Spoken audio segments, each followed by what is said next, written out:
Chegou a hora, né, da gente finalizar com o epílogo desse curso, que é o seguinte, que eu escolhi para falar sobre divulgação científica. Se você fala sobre ciência, então você divulga ciência. Trouxe uma frase do Richard Feynman, que eu trouxe lá no capítulo 4, o Feynman com uma outra frase, né? E agora eu trago ele de volta aqui. A realidade deve ter prioridade sobre as relações públicas, pois a natureza não pode ser enganada. É sensacional essa frase, né? Você pode falar o que você quiser, você pode divulgar a ciência da forma que você quiser. Se você quiser divulgar sensacionalista ou não, se você quiser falar besteira ou não, pseudociência, mas a natureza não pode ser enganada. Então, o que tem que ter prioridade é a realidade. As relações públicas, a forma de comunicar isso, vem depois. E ela tem que estar subordinada à realidade. Então, nós temos que ter muito cuidado na forma de divulgar ciência, na forma de comunicar ciência, né? Infelizmente, a gente até discutiu aqui também durante esse curso, a gente viu notícias sensacionalistas, formas que os jornais, né, os sites, etc., divulgam notícias de modo a atrair cliques e de maneira muitas vezes irresponsável. Ou por uma intenção de atrair cliques, né, e de ganhar audiência, ou às vezes por ignorância do método científico, acaba se fazendo uma visão reducionista e muitas vezes enviesada da coisa, né? Então, por isso que a gente precisa de uma união entre os divulgadores científicos e dos cientistas. E hoje a gente tem vários divulgadores científicos que são cientistas, né? E também é necessário que o cientista tenha algum treinamento de comunicação, porque senão ele fala algumas besteiras também, ou às vezes ele fala algumas verdades, mas que soam de uma maneira que foi mal interpretado. Então, é um trabalho delicado divulgar ciência. No Brasil, a gente tem tido nomes proeminentes que estão crescendo, né, na divulgação científica e fazendo um trabalho maravilhoso. Então, depois vou mostrar alguns livros aqui legais também de divulgação científica aqui do Brasil, inclusive, felizmente, mas a gente tem ainda muitos problemas. A gente tem pessoas que divulgam pseudociências, a gente tem pessoas que não sabem divulgar ciência e divulgam de uma maneira reducionista, e essa divulgação errada faz com que as pessoas tenham pensamentos pseudocientíficos ou uma visão pseudocientífica da ciência, e a gente tem pessoas bem treinadas em divulgar, em comunicar, mas que não conhecem ciência muito bem, né? Então, a gente precisa juntar um pouco tudo isso. Mas a minha conversa com vocês é mais micro do que essa. A gente está falando uma conversa muito macro, né? De jornalismo, de grandes divulgadores científicos e tudo mais. Aqui eu quero dizer para vocês que nós não estamos sozinhos enquanto pessoas, né? Nós vivemos em sociedade e, por isso, a gente compartilha e divide informações o tempo todo. A gente está conversando, a gente está dividindo informações. E no meio das nossas conversas, seja no WhatsApp, seja com os nossos alunos, com os nossos colegas de trabalho, seja uma conversa de bar, nós compartilhamos e dividimos informações com outras pessoas. Isso inclui informações científicas. Isso acontece todo dia. E aqui eu quero dizer para vocês todos, né, que estão assistindo, você é um influencer, mas às vezes você não tem consciência que você é. Eu demorei muito tempo para me considerar um divulgador científico, né? Eu me considerava um cientista, um professor, uma pessoa que gosta de ciência, que comecei aos poucos a falar sobre ciência, né? Hoje eu me enxergo, me vejo como um divulgador científico, é uma das áreas que, inclusive, eu trabalho de maneira acadêmica, faz parte do meu trabalho acadêmico hoje ser divulgador científico, mesmo que isso não seja tão reconhecido dentro da academia ainda. Mas todos nós que, em maior ou menor grau, falamos sobre ciência por aí, somos divulgadores científicos em essência. A gente está falando sobre ciência, então a gente está divulgando informações científicas, mesmo sem perceber. E é um pouco ruim a gente não ter consciência disso. Então, hoje o que eu quero que a gente tenha é consciência de que todos nós que falamos sobre ciência no dia a dia somos divulgadores científicos, né? E uma vez que a gente é divulgador científico, a gente tem o dever de fazer isso com responsabilidade. Então, eu estou aqui para cobrar de vocês, para cobrar que vocês tenham responsabilidade e cobrar de mim também, que nós tenhamos responsabilidade ao falar sobre isso, porque nós falamos sobre isso. E não importa se a gente fala isso para uma multidão ou numa live com milhares de pessoas, ou se eu falo isso no meu canal aqui de YouTube, ou se a gente fala isso no grupo da família do WhatsApp, ou na mesa de um bar. Se a gente está falando de ciência para alguém, a gente está divulgando ciência. E se a gente divulga ciência, a gente tem que divulgar ciência de uma maneira responsável. E aqui a gente já teve várias ferramentas para entender o que é viés, o que é viés de confirmação, o que são falácias lógicas, o que é o método científico. Tudo que a gente discutiu aqui são ferramentas para que a gente faça isso com mais responsabilidade. E é muito importante, porque isso é uma rede de capilaridade. Às vezes a gente não percebe a importância que é, na nossa zona de influência, falar sobre ciência de uma maneira responsável. Porque as pessoas, muitas vezes, elas confiam mais em outras pessoas. A gente falou sobre isso. Pessoas confiam em pessoas mais do que confiam em estatística, né? E tem pessoas que confiam no que você está falando, que estão ouvindo o que você está falando. E é a sua rede de influência, por menor que seja. E ela está disposta a te ouvir mais do que está disposta a me ouvir. Né? Então, com certeza, sei lá, né, um amigo muito próximo seu está muito mais disposto a te ouvir do que me ouvir.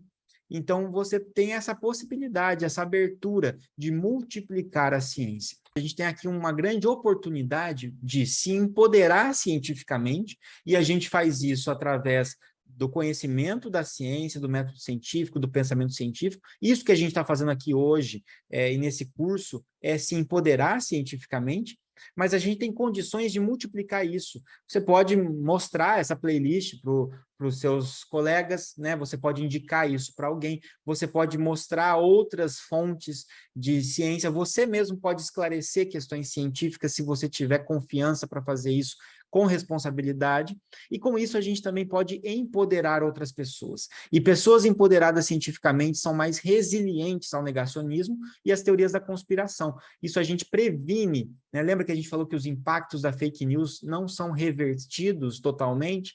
É muito melhor prevenir que se tenha esse impacto através dessa educação científica. Então, a gente tem que lutar por uma educação científica emancipatória, que faz com que as pessoas consigam tomar suas próprias decisões, que elas possam sozinhas rejeitar aquilo que é pseudocientífico, né? E a gente tem que saber que a gente é parte integrante desse processo. E uma vez que a gente tem consciência disso, não dá para fugir dessa responsabilidade mais, né? Então, vocês agora estão amaldiçoados com isso também, assim como eu estou, em ajudar a empoderar as pessoas cientificamente e se tornar parte desse processo. A gente vai enfrentar muita resistência, a gente vai enfrentar muito negacionismo, a gente vai enfrentar muita agressividade ao fazer isso. Nem todo mundo está querendo nos ouvir. E não existe uma resposta perfeita de como fazer isso, né? Eu não me considero o melhor exemplo de como fazer isso. Eu tento divulgar a ciência do meu jeito, eu faço o possível sempre, principalmente em evitar reducionismos, em tentar entender os lados, mas às vezes, né, eu perco a assertividade, eu publico um meme ali, uma cutucada, sabendo que eu vou, na verdade, muitas vezes, irritar muito mais do que informar, né? E existe um livro muito bom nesse sentido, que é o livro da comunicação não violenta. Eu acho que é um livro que vale a pena de se ler para poder divulgar a ciência. Acho que vale muito a pena vocês terem conhecimento desse livro, e acho que pode trazer muito mais benefício do que eu falar sobre isso, que não tenho propriedade, né? Mas eu tenho algumas dicas que eu posso dar ao se falar sobre ciência. A todo momento, a gente deve apresentar fatos concretos. A gente tem que continuar batendo com o fato concreto. Não entra na dança da maluquice, não. Continua mostrando os fatos. Tá? Seja resiliente mostrando os fatos. E não seja silenciado por uma minoria barulhenta que quer desmerecer a ciência, né? E cuidado com o backfire effect que a gente discutiu. Às vezes, se a gente bate muito forte, a pessoa se fecha muito mais e ela fica muito mais crente naquilo, porque ela vai buscar mais coisas para reforçar a sua crença ainda. Então, a gente precisa também ter um pouco de empatia, por mais que às vezes a gente não dê muita vontade de ter empatia, né? Porque a gente está irritado. Mas, às vezes, por trás da agressividade daquela pessoa com você, está, na verdade, uma necessidade não atendida, e ela está se sentindo, na verdade, desesperada, porque ela nunca lidou antes com a incerteza. E por isso que ela está reagindo daquela forma. A gente precisa reforçar, chamar sempre as pessoas para a lógica, para o pensamento crítico. Ó, volta para o chão aqui, ó o que você está falando, onde você está indo, né? Volta aqui um pouquinho para o pé no chão. E saber também quando não se engajar. Isso aqui eu demorei muito, e ainda é um exercício para mim. Tem momentos que não vale a pena se engajar na discussão. Tem situações que não vale a pena elevar aquilo que a pessoa está dizendo ao status de algo que deve ser combatido. Tá? Às vezes a gente deve ficar quieto, mas não é se silenciar, é deixar a pessoa falando sozinha, é diferente. Né? É saber que aquilo que ela está falando ali não está oferecendo nenhum tipo de risco e só vai oferecer o risco de você perder a sua saúde mental para falar com ela e um risco maior ainda de dar a atenção suficiente para que ela eleve isso ao seu nível de discussão. Né? E a gente já viu que o falso debate é perigoso. Então, são algumas dicas para se observar, junto com aquelas dicas lá das fake news que a gente falou no nosso capítulo 11, né? Então, acho que pode ajudar vocês a fazerem essa divulgação científica diária no dia a dia de vocês. Quero deixar indicações de livros que mudaram bastante a minha visão, ou que mudaram muitas coisas, ou que contribuíram com a minha visão. Existem muitos outros, esses eu tenho algum carinho mais especial, tá? Então, eu vou deixar aqui a indicação. O Mundo Assombrado pelos Demônios, do Carl Sagan, Ciência Picareta, do Ben Goldacre, o livro ilustrado dos Maus Argumentos, que a gente já trabalhou. Esse livro do Sagan, que poucas pessoas falam, comparado com o Mundo Assombrado pelos Demônios, é outro livro que, para mim, ele é fantástico, chama Variedades da Experiência Científica. Uma visão pessoal da busca por Deus. É maravilhoso esse livro. Como Mentir com Estatística, do Darrell Huff. Ciência na Alma, Escritos de um Racionalista Fervoroso, do Dawkins. O Andar do Bêbado, do Leonardo Mlodinow, que a gente comentou em alguns capítulos, né? Respostas de um Astrofísico, do Neil deGrasse, livrinho fácil de ler, são algumas cartas que ele responde dos fãs, é muito bacana. E ver como é que é o pensamento do dia a dia, quando um cientista começa a trazer o pensamento científico na resposta de coisas do cotidiano, né? Rápido e Devagar, Duas Formas de Pensar, do Kahneman, e A Magia da Realidade, do Richard Dawkins, né? Esse é quase que um livro aqui infanto-juvenil, mas ele eu considero ele para adultos porque ele é sensacional e é muito bonito, bem ilustrado. Tá? Esses são os livros internacionais. Eu quero trazer uma listinha de livros de colegas do Brasil, né, brasileiros que escrevem muito bem sobre ciência e que contribuem muito para a divulgação científica.